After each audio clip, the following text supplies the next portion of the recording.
حضرت فاروق، عمر فاروق رضی اللہ تعالیٰ عنہ کا عہد خلافت، یہ اسلام کے ایکسپینشن کا دور ہے۔ اب جو وہ انٹرنل ڈفتی ختم ہو گئی، انٹرنلی کنسولیڈیٹ ہو گیا انقلاب محمدی صلی اللہ علیہ وسلم، لہذا پوری طاقت کے ساتھ اب 3 لشکر نکلے ہیں، مشرق کے لیے، شمال کے لیے، مغرب کے لیے، اور فتوحات کا دائرہ شروع ہوا۔ 10 برس حضرت عمر رضی اللہ تعالیٰ عنہ کے خلافت کے وہ ہیں، نوٹ کیجئے، جس میں ایک سلطنت 2 سپر پاورز اس وقت کی تھی، کئی 100 سال سے چلی آ رہی تھی، 2 سپر پاورز، اور دونوں جزیرہ نماء عرب کے سر پر بیٹھی ہوئی تھی۔ سلطنت ایران، عراق سے ہو کر سلطنت ایران، کہ خسرو کے زمانے سے، ذوالقرنین کے زمانے سے عظیم مملکت تھی، سپر پاور۔ دوسری طرف سلطنت روما، رومن امپائر، 3 بر اعظموں کو محیط تھی۔ رومن امپائر پورا شمالی افریقہ اس کے تحت تھا، پورا مغربی ایشیا اس کے تحت تھا، شام اس کے تحت تھا، ترکی اس کے تحت تھا، اور یورپ کا سارا مشرقی علاقہ اس کے تحت تھا۔ رومن امپائر، آپ کو معلوم ہے حضرت عمر کے زمانے میں رضی اللہ تعالی عنہ سلطنت کسریٰ کے تو پرخچے اڑ گئے، نام ختم ہو گیا، وجود نہ رہا عظیم سلطنت کسریٰ۔ حالانکہ آپ کے علم میں ہوگا ان کا بڑا شاندار ماضی تھا، کہ خسرو اور کیقباد، بڑے بڑے یہ کیانی کہلاتے ہیں، یہ کیان جو ہے یہ بڑی عظیم ایک یوں سمجھیے کہ خاندان تھا بادشاہوں کا، لیکن یہ کہ وہ پوری سلطنت کسریٰ ختم ہو گئی۔ کیوں؟ اس نے حضور کے نامہ مبارک کو چاک کیا تھا، اور حضور نے فرما دیا تھا صلی اللہ علیہ وسلم، خسرو نے میرا خط نہیں چاک کیا، اپنی سلطنت چاک کر دی، اور واقعتاً سلطنت کسریٰ جو ہے ختم ہو گئے، نام و نشان ختم ہو گیا۔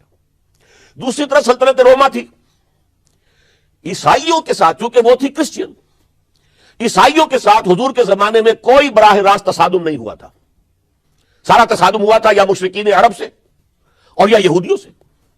عیسائی جو ہے عربین پیننسولا میں تھے ہی نہیں، یمن کے علاقے میں کچھ تھے لیکن ان کی کوئی حیثیت نہیں تھی، لہذا کوئی کنفرنٹیشن نہیں ہوئی۔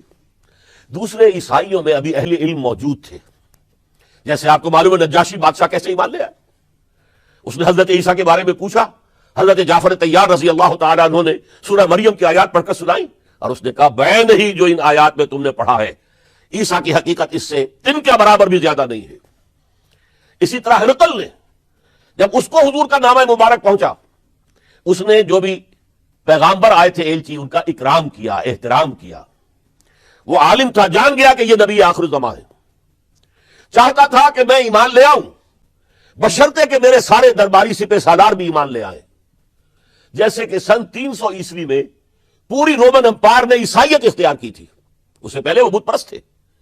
300 عیسوی میں سلطنت روما کا جو ایمپرر تھا وہ ایمان لے آیا حضرت عیسیٰ پر۔ اس وقت تک ظاہر بات ہے اسلام حضرت عیسیٰ کا دین تھا، حضور تو ابھی آئے نہیں، حضور کے آنے میں تو ابھی 300 برس باقی ہیں۔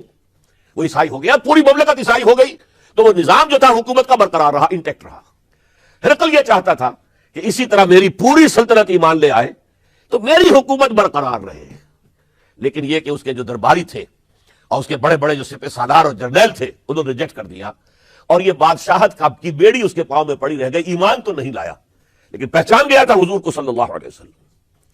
اور اس سلطنت روما سے پھر آپ کو معلوم ہونا چاہیے کہ مسلمانوں نے اس کی 3 ٹانگوں میں سے 2 ٹانگیں توڑ دی، پورے شمالی افریقہ سے نکال باہر کیا، پورے مغربی ایشیا سے، یہ شام اور ترکی کا علاقہ اناطولیہ نکال دیا، اور اس کی سلطنت محدود رہ گئی یورپ کے اندر۔ تو یہ عظیم کام ہوئے ہیں حضرت عمر رضی اللہ تعالی عنہ کے عہد میں۔ اب سوچئے اس عظیم ریولوشن کا بھی کوئی کاؤنٹر ریولوشن ہونا چاہیے تھا کہ نہیں؟ ایرانی بڑے زبردست نیشنلسٹ لوگ تھے، نسل پرست، اپنی نسل پر فخر کرنے والے، ہماری روایات عظیم ہیں، ہم کہ خسرو کے وارث ہیں۔ اور آپ کو معلوم ہے کہ آخری جو بادشاہ تھا رضا شاہ پہلوی، وہ چاہتا تھا کہ خسرو کے دور کی عظمت اور سطوت کو دوبارہ لے آئے۔ 2500 سالہ جشن اس نے منایا تھا، وہ چاہتا تھا وہی شان میری ہو جائے جو کہ خسرو کی تھی۔ یہ جو ان کے اندر نیشنلزم تھا، جب ان کی سلطنت کے پخچے اڑ گئے حضرت عمر رضی اللہ تعالیٰ عنہ کے ہاتھوں، تو ان کے دلوں میں حضرت عمر کی دشمنی، وہ خون کے پیاسے ہو گئے عمر کے رضی اللہ تعالیٰ عنہ۔ میں یہاں آپ کو ذرا ایک حوالہ دے دوں، فردوسی نے جو شاہ نامہ لکھا، حالانکہ وہ مسلمان تھے لیکن چونکہ پرانے ایرانی ذہن کی عکاسی کر رہے تھے، تو انہوں نے جب کہ عرب فوجیں آئی ہیں تو اس نے ایران کا جو اپنے اوپر فخر تھا اس کی ترجمانی کرتے ہوئے لکھا ہے، زشیر شتر خوردنو سوسمار عرب را بجائیست آیت قرار کہ تختے کیا را کنند آرزو تفو برتو ہے تلخ کردہ تفو، کہ یہ عرب اونٹنیوں کا دودھ پینے والے، گوہ کھانے والے. یہ گوہ ایک بڑی سی چھپکلی کا جیسا جانور ہوتا ہے جو صحرا کے اندر ہوتا ہے، اور وہ اپنا ایک گھر بنا کر رہتا ہے، اسے کھاتے تھے. تو یہ گوہ کھانے والے، اونٹنیوں کا دودھ پینے والے عرب، آج ان کی یہ جرت، یہ جسارت، یہ ہمت کہ تخت کیا را کنند آرزو، کہ وہ آج آرزو کر رہے ہیں کہ کئے سلطنت کئے کا تخت جو ہے وہ ہمیں مل جائے. تفو بر تو ہے چرخ گرداں تفو، تف ہے تجھ پر اے گردش کرنے والے آسمان، تف ہے تجھ پر.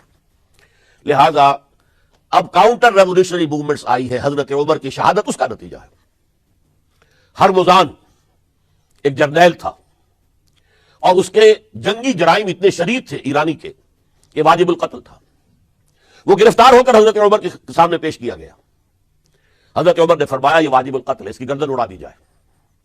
اس کی چالاکی دیکھیے، اس نے کہا امیر المومنین، اے مسلمانوں کے امیر عمر رضی اللہ تعالی عنہ، مجھے ذرا پانی پلوا دیجیے.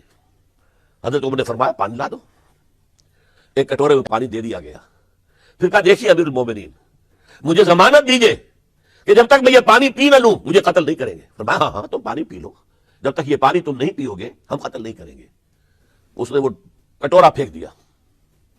نہ اب میں یہ پانی پی سکتا ہوں، نہ آپ مجھے قتل کر سکتے ہیں، کیونکہ آپ کا ہے کہ جب تک میں یہ پانی نہیں پیوں گا آپ مجھے قتل نہیں کریں گے.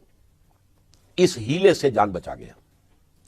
پھر اس شخص نے ابو لولو فیروز، ایک غلام تھا، اسے اس کام کے لیے تیار کیا.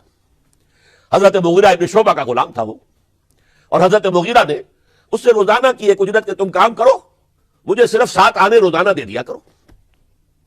اس نے آ کر حضرت عمر سے کہا کہ میرا جو آقا ہے مغیرہ ابن شعبہ، یہ مجھ سے بہت زیادہ طلب کرتا ہے. حضرت عمر نے پوچھا کیا دیتے ہو؟ 7 آنے. تم کرتے کیا ہو؟ کہ میں نجار بھی ہوں، میں لوہار بھی ہوں، میں یہ کام کرتا ہوں. فرمایا اتنے پیشوں کا جاننے والا اس کے لیے یہ روزانہ کا ٹیکس یہ زیادہ نہیں ہے، یہ تمہیں دینا چاہیے. اس نے کہا میں چکیاں بھی بناتا ہوں. حضرت عمر نے فرمایا پھر ایک چکی ذرا مجھے بھی بنا دینا. کہنے لگا آپ کے لیے تو میں ایسی چکی بناؤں گا کہ جس کی آواز دنیا بھر میں جائے گی. وہ شخص ہے، اور ہرمزان کی سازش کے تحت وہ ایرانی جسے بعد میں ایرانیوں نے کیا کہا، جس نے قتل کیا حضرت عمر فاروق کو، حضرت ابو لولو فیروز. آج بھی ایران میں اس کی قبر کی تفسیریں بکتی ہیں تعداد کے اندر. حضرت ابو لولو فیروز وہ آیا ہے مسجد نبوی میں، اور آ کر اس نے جبکہ حضرت عمر رضی اللہ تعالیٰ عنہ امامت فرما رہے حملہ کیا، 5-6 وار خنجر کے کیے. حضرت عمر رضی اللہ تعالیٰ شدید مجروح ہو گئے. یہ انتقام تھا جو عجم نے، وہ سلطنت کے جس کے ٹکڑے ختم ہو گئے تھے، جس کا ٹکڑے کر دیے گئے تھے، اس نے انتقام لیا عالم اسلام سے. سمجھا انہوں نے یہ تھا کہ شاید یہ پوری عمارت اسی ایک ستون پر کھڑی ہے، حضرت عمر ہی کے ستون پر کھڑی ہے، اس ستون کو گرا دو گے پوری عمارت گر جائے گی. لیکن ثابت ہوا نہیں، یہ محمد کی بنائی ہوئی عمارت ہے صلی اللہ علیہ وسلم. یہ بہت قوی ہے، اس کی بنیادیں بہت مضبوط ہیں، کوئی ذرا سی تریڑ بھی نہیں آئی، ذرا سی تریڑ بھی نہیں آئی. حضرت عمر فاروق کی شہادت کے بعد حضرت عثمان رضی اللہ تعالیٰ عنہ کا دور خلافت شروع ہوا، اور جوں کا توں جو قافلہ چل رہا تھا آگے چلتا چلا گیا.